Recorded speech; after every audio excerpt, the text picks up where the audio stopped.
केंद्रीय मंत्री चिराग पासवान ने विपक्ष पर बड़ा हमला बोल दिया है। उन्होंने कहा कि प्रधानमंत्री मोदी की तीसरी बार शपथ लेने के बाद बिहार में लगातार विकास परियोजनाएं धरातल पर उतर रही हैं। अलग अलग क्षेत्रों से जुड़े योजनाओं का मकसद बिहार को विकसित राज्य बनाना है। चिराग ने विपक्ष को घेरते हुए कहा कि उन्हें केवल नकारात्मक और भ्रमित करने वाले मुद्दे दिखते हैं, जबकि एनडीए सकारात्मक सोच के साथ बिहार को तरक्की की राह पर ले जाने का काम कर रही है। चले जानते हैं पूरी रिपोर्ट।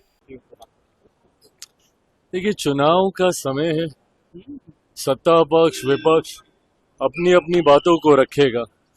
इस बात में कहीं कोई दो राय नहीं है कि जिस तरीके से बिहार में प्रधानमंत्री जी के तीसरी बार प्रधानमंत्री पद की शपथ लेने के बाद एक के बाद एक विकास की बड़ी परियोजनाओं को धरातल पर उतारा गया है, जिसमें सिर्फ शिलान्यास ही नहीं, उद्घाटन भी उसमें शामिल है।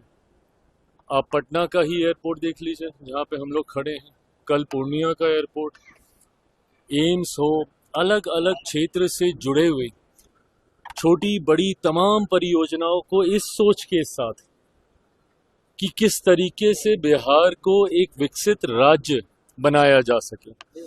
अब ऐसे में अगर विपक्ष को ये सारी बातें नहीं दिखती और उनको सिर्फ भ्रमित करने वाले मुद्दों को ही जनता के बीच लेकर जाना है, एसआईआर का मुद्दा हो, संविधान का हो, यही सारी बातों को अगर उनको जनता के बीच लेकर जाकर उन्हें भ्रमित करने का ही कार्य करना है, तो ये विपक्ष की सोच हो सकती है। और इसी नकारात्मक सोच ने बिहार का नुकसान किया।